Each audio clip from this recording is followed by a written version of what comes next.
जय श्री कृष्णा, राधे राधे दोस्तों। सबसे पहले आप सभी को देवशयनी एकादशी की हार्दिक शुभकामनाएं। राधा रानी आप और आपके परिवार पर अपनी असीम कृपा बनाए रखे। दोस्तों, आज की वीडियो में हम जानेंगे कि देवशयनी एकादशी व्रत कब और किस तिथि को रखा जाएगा, इसका शुभ मुहूर्त, पूजा विधि और व्रत कथा और पारण का समय क्या रहेगा। दोस्तों, हिंदू पंचांग के अनुसार आषाढ़ मास के शुक्ल पक्ष की एकादशी तिथि को हर वर्ष देवशयनी एकादशी नाम से मनाई जाती है। देवशयनी एकादशी के दिन ही चातुर्मास की भी शुरुआत हो जाती है। देवशयनी एकादशी को आषाढ़ी एकादशी, पद्मा एकादशी और हरिशयनी एकादशी के नाम से भी जाना जाता है। इस वर्ष देवशयनी एकादशी का व्रत 6 जुलाई 2025 दिन रविवार को रखा जाएगा। इस एकादशी के दिन से ही चातुर्मास की भी शुरुआत हो जाती है और हिंदू धर्म में चातुर्मास के 4 महीने बहुत ही शुभ माने जाते हैं। मान्यताओं के अनुसार इस दिन भगवान विष्णु क्षीर सागर में 4 महीने के लिए जोग निद्रा के लिए चले जाते हैं और इसके बाद भगवान विष्णु जोग निद्रा से सीधा प्रबोधनी जानी देव उठनी एकादशी पर जागते हैं। साथ ही इस दिन से सभी मांगलिक और शुभ कार्यों पर भी रोक लगाई जाती है। देवशयनी एकादशी वैष्णवों और भगवान विष्णु के भक्तों के लिए बहुत धार्मिक महत्व रखती है। जय प्रसिद्ध जगन्नाथ रथ यात्रा के ठीक बाद मनाई जाती है और चातुर्मास की शुरुआत होती है। चातुर्मास में आध्यात्मिक चिंतन, भक्ति और ध्यान लगाने का समय माना जाता है। इस दिन सभी भक्त एकादशी व्रत उपवास रखते हैं, भगवान विष्णु की पूजा करते हैं और विष्णु सहस्त्र नाम का भी जाप करते हैं। यह दिन भगवान विष्णु की जोग निद्रा के दौरान उनके संरक्षण में अपने मन और आत्मा को समर्पित करने का प्रतीक है। देवशयनी एकादशी का शुभ मुहूर्त। देवशयनी एकादशी की तिथि 5 जुलाई को शाम 6:58 से शुरू होगी और तिथि की समाप्ति 6 जुलाई को रात 9:14 पर होगी। देवशयनी एकादशी के व्रत का पारण 7 जुलाई को सुबह 5:29 से लेकर 10:07 तक रहेगा। देवशयनी एकादशी की पूजन विधि। इस दिन रात को विशेष विधि विधान से भगवान विष्णु की पूजा करें, फिर उन्हें पीली वस्त्रें, विशेषकर पीला कपड़ा अर्पित करें और उसके बाद मंत्रों का जाप करें और आरती करें, जिससे सामूहिक पापों और समस्याओं का नाश हो जाता है। साथ ही व्यक्ति का मन भी शुद्ध हो जाता है, दुर्घटना के जोग भी टल जाते हैं। इस एकादशी के बाद से शरीर और मन को नया किया जा सकता है। क्या सच में भगवान सो जाते हैं? इस समय में सूर्य, चंद्रमा और प्रकृति की ऊर्जा कम होती है, जिसे देवशयन कहा जाता है। इस दौरान तेज तत्व या शुभ शक्तियों का प्रभाव कमजोर होने से कार्यों में बाधाएं आ सकती है और परिणाम शुभ नहीं होते। दोस्तों, इस चातुर्मास अवधि में भगवान विष्णु की पूजा करने से कई गुना अधिक फलों की भी प्राप्ति होती है और कहा जाता है कि देवशयनी एकादशी के दिन जब भगवान विष्णु 4 माह के लिए जोग निद्रा में चले जाते हैं, तो इसी दौरान सृष्टि के संचार का कार्यभार भगवान शिव संभालते हैं। इसके साथ ही भगवान विष्णु देव उठनी एकादशी को जाग जाते हैं। तो दोस्तों, आइए शुरू करते हैं देवशयनी एकादशी व्रत की पौराणिक कथा। धर्मराज युधिष्ठिर ने कहा, हे भगवान, आषाढ़ माह के शुक्ल पक्ष की एकादशी का नाम क्या है तथा उसके व्रत की क्या विधि है, सो कहिए। भगवान श्री कृष्ण जी ने कहा, हे राजेश्वर, यही प्रश्न एक समय नारद जी ने भी ब्रह्मा जी से किया था। तब उन्होंने कहा था, हे नारद जी, आपने इन कलयुगी जीवों के लिए उद्धार हेतु यह प्रश्न सबसे उत्तम किया है, क्योंकि एकादशी का व्रत सबसे उत्तम व्रत है। इसके प्रभाव से समस्त पाप नष्ट हो जाते हैं। इस एकादशी का नाम देवशयनी है, जिसे पद्मा भी कहते हैं। इसके विषय पर मैं तुम्हें एक पौराणिक कथा सुनाता हूँ, जिसे सुनिए। सूर्यवंशी राशि मंदाता सत्यवती महान, प्रतापी और चक्रवर्ती था। उसकी प्रजा समस्त धन धान्य से परिपूर्ण थी और सुखपूर्वक रहती थी। उसके शासन काल में कभी अकाल नहीं पड़ा। एक बार देवयोग से उस राजा के राज्य में 3 वर्ष तक जल ना बरसा, जिसके कारण दुर्भिक्ष पड़ने लगा। प्रजा अन्न की कमी के कारण अत्यंत दुख पाने लगी। इसी बीच प्रजाजनों ने राजा के पास जाकर प्रार्थना की कि हे राजन, समस्त विश्व की सृष्टि का कारण मुख्य रूप से वर्षा है, क्योंकि इसी वर्षा के ना होने के कारण देश में दुर्भिक्ष पड़ रहा है, जिसके कारण धीरे धीरे प्रजा मर रही है। हे राजन, अब कोई ऐसा उपाय बताइए जिससे हम लोगों का इस दुख से निवारण हो जाए। मंदाता ने कहा, आप लोग सत्य कहते हैं, वर्षा होने पर ही अन्न उत्पन्न होता है। वर्षा ना होने के कारण ही आज सब लोग दुख पा रहे हैं। राजा के पापों के कारण ही प्रजा को दुख भोगना पड़ता है। मैं भी आप लोगों के दुख को दूर करने के लिए भरपूर जतन कर रहा हूँ। इस प्रकार कहकर राजा मंदाता कुछ मुख्य आदमियों को अपने साथ ले देव मंदिर में जा पूजन कर वन की ओर चला गया। वहां पर अनेक ऋषि मुनियों के आश्रमों को देखता हुआ अंत में ब्रह्मा जी के पुत्र अंगिरा ऋषि के आश्रम पर पहुंचा। राजा अपने अश्व से उतरकर मुनि के आश्रम में गया। तब वह मुनि अपने नित्य कर्म से निर्वृत्त ही हुए थे। राजा ने उन्हें प्रणाम किया तो मुनि ने उन्हें आशीर्वाद देकर कहा, हे राजन, आप और आपकी प्रजा कुशल पूर्वक है। कहिए, आपका आना आज किस प्रयोजन से हुआ है? मंदाता ने कहा, हे महर्षि, मेरे राज्य में 3 वर्ष से वर्षा ना होने के कारण भारी दुख पड़ रहा है, जिससे मेरी प्रजा महान दुखों को भोग रही है। राजा के पापों के प्रभाव से ही प्रजा कष्ट पाती है। मेरा अनुमान है कि मैं धर्म अनुसार ही राज्य करता हूँ, फिर भी मेरे राज्य में अकाल पड़ने का क्या कारण है? अंततः आप मेरे संदेह को दूर कीजिए और प्रजा के कष्ट को दूर करने के लिए कोई उपाय बताइए। ऋषि ने कहा, हे राजन, यह सतयुग सब युगों से श्रेष्ठ युग है। इसमें धर्म के चारों चरण सम्मिलित होने के कारण धर्म की सबसे अधिक उन्नति है। इस युग में ब्राह्मणों को वेद पढ़ना और तपस्या करना ही उत्तम है, किंतु आपके राज्य में एक शूद्र तपस्या कर रहा है। इसी कारण से यह सब हो रहा है। यदि आप दुख को दूर करना चाहते हो तो उस शूद्र को मार दीजिए। राजा ने कहा, हे मुनि, यह तो अधर्म होगा। मैं उस अपराध को शूद्र को नहीं मार सकता। तब ऋषि ने कहा, यदि तुम यही चाहते हो तो आषाढ़ माह कृष्ण शुक्ल पक्ष की पद्मा नाम एकादशी का विधि पूर्वक व्रत करो।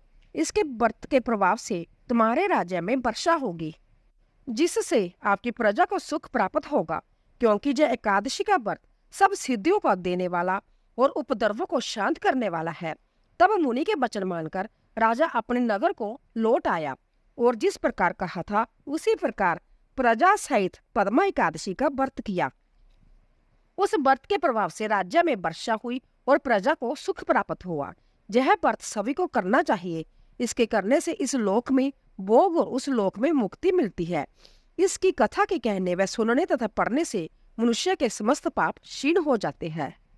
चातुर्मास्य व्रत भी इसी एकादशी से शुरू किया जाता है। युधिष्ठिर ने प्रश्न किया, हे भगवान, विष्णु भगवान का शयन व्रत किस प्रकार से किया जाता है? वह सब कृपा करके विधिवत कहिए। युधिकुलनाथ ने कहा, हे राजन, मैं आपको विष्णु शयन व्रत तथा चातुर्मास्य व्रत की विधि बताता हूँ, जिसे आप सुनिए। आषाढ़ शुक्ल पक्ष में जब कर्क राशि में सूर्य नारायण स्थित हो तब विष्णु भगवान को शयन कराना चाहिए, और सूर्य जब तुला राशि में प्रवेश करे तब विष्णु भगवान को उठाना चाहिए। लौंद अधिक मास में भी इसी प्रकार से किया जाता है। देवशयन ने पद्मा एकादशी का व्रत विधि पूर्वक करके उसी दिन विष्णु भगवान की प्रतिमा बनाकर चातुर्मास्य व्रत का नियम धारण करना चाहिए। सबसे प्रथम उस प्रतिमा को स्नान कराकर श्वेत वस्त्र धारण करा के तकियादार शय्या पर शयन करावे। फिर धूप दीप नवेद आदि से पूजन करे। भगवान का पूजन शास्त्र ज्ञाता विप्रों के द्वारा करावे। फिर विनती करे कि हे भगवान, मैंने लक्ष्मी सहित आपको शयन कराया है। आपके शयन से समस्त विषम सो जाता है। हे भगवान, आप जब तक 4 मास शयन करे तब तक मेरे इस चातुर्मास्य व्रत को निर्विघ्न पूर्वक पूर्ण करे। इस प्रकार शुद्ध मनोभाव से स्तुति करने के पश्चात दातुन आदि के नियमों को ग्रहण करना चाहिए। विष्णु भगवान के व्रत को आरंभ करने के लिए 5 काल का वर्णन है। देवशयनी एकादशी से लेकर देव उठनी एकादशी तक चातुर्मास्य व्रत को करना चाहिए। द्वादशी, अष्टमी, पूर्णमासी या संक्रांति को व्रत का प्रारंभ करना चाहिए। और कार्तिक मास के शुक्ल पक्ष की द्वादशी को समाप्त कर लेना चाहिए। जो लोग इस व्रत को प्रतिवर्ष करते हैं वह सूर्य के समान देदीमान विमान पर बैठकर विष्णु लोक को जाते हैं। हे राजन, अब आप इसका अलग अलग फल श्रवण करो।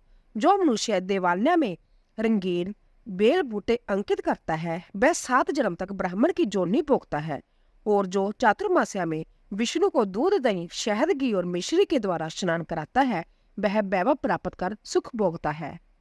जो पुरुष स्वर्ण भूमि आदि की दक्षिणा प्रदान करता है वह स्वर्ग में इंद्र के समान सुख भोगता है।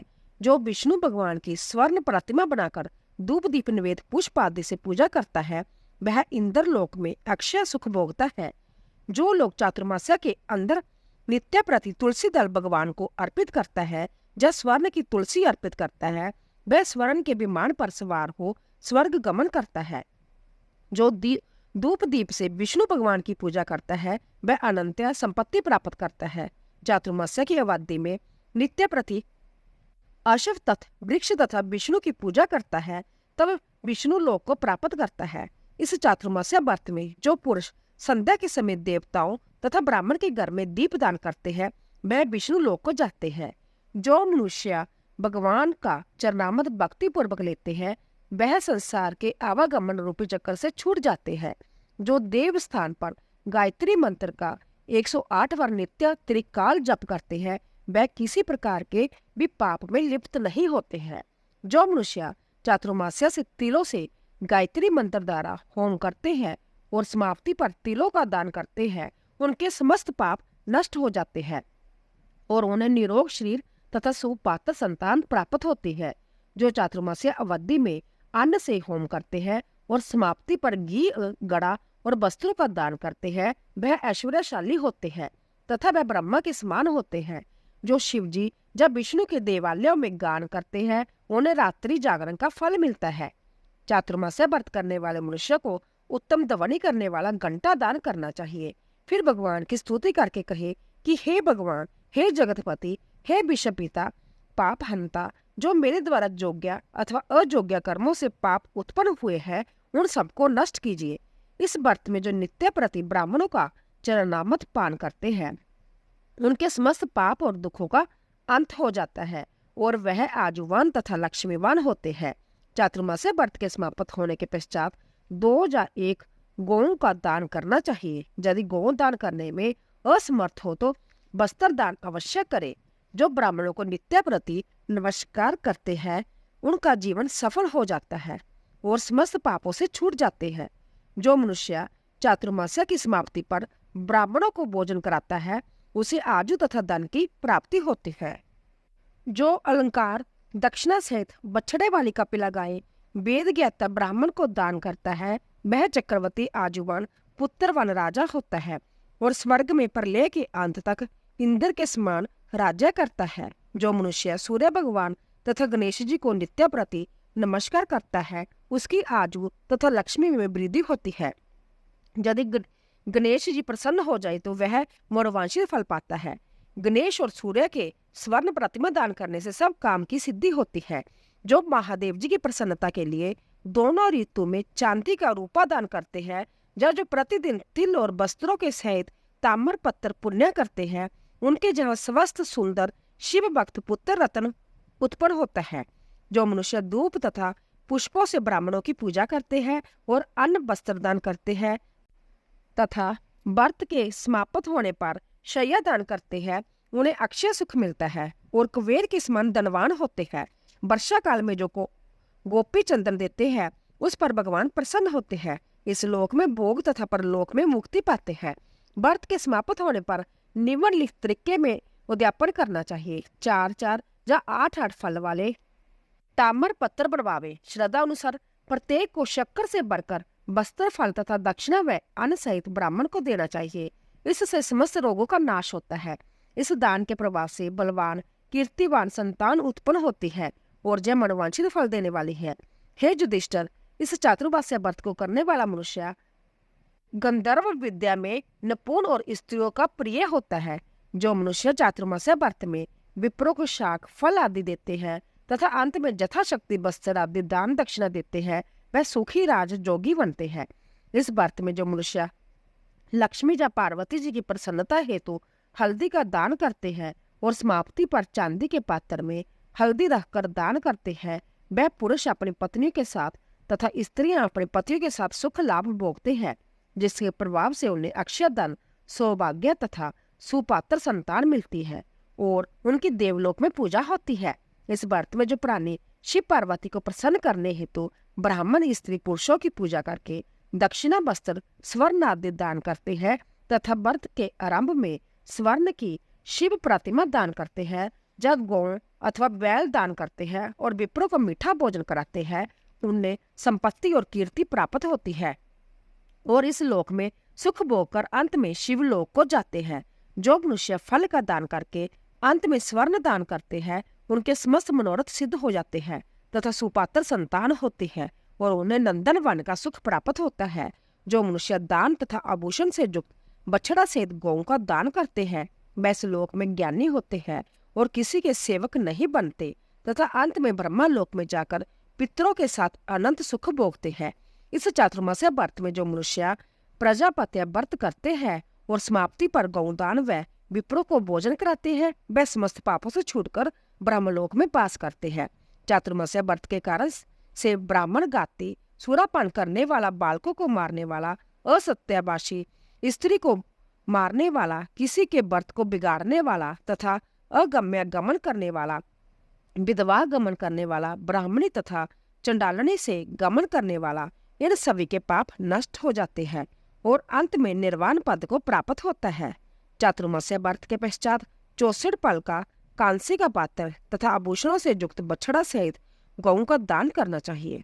जो मनुष्य भूमि को लीपकर भगवान का स्मरण करके भोजन करते हैं, वह लोग अरोगता प्राप्त कर पुत्रवान और धार्मिक चक्रवर्ती राजा होते हैं। उन्हें किसी भी शत्रु का डर नहीं रहता। जो मनुष्य बिना जांचना के आभूषणों से युक्त चंदन सहित बैल का दान करके दान लेने वाले को छठ रस भोजन कराते हैं, उन्हें विष्णु लोक में वास मिलता है। जो मनुष्य भगवान के शयन करने पर नित्य प्रति रात्रि को जागरण करते हैं और अंत में विप्रों को भोजन कराते हैं, उन्हें शिवलोक की प्राप्ति होती है। इस चातुर्मास्य व्रत में जो मनुष्य नित्य प्रति एक बार भोजन करते हैं तथा व्रत के अंत में भूखों को भोजन कराते हैं, उन्हें स्वर्ग लोक की प्राप्ति होती है। इस चातुर्मास्य व्रत में जो मनुष्य मैथुन नहीं करते हैं, वह मनुष्य बलशाली, यशस्वी और लक्ष्मीवान होकर अंत में स्वर्ग लोक को जाते हैं। जो मनुष्य इस व्रत की अवधि में उत्तम चावल या जौ को सपरिवार भक्षण करते हैं, वह स्वर्ग को जाते हैं। जो चातुर्मास्य व्रत में तेल नहीं लगाते और अंत में कांसे या मिट्टी के पात्र में तेल भरकर दान करते हैं, वह विष्णु लोक को जाते हैं।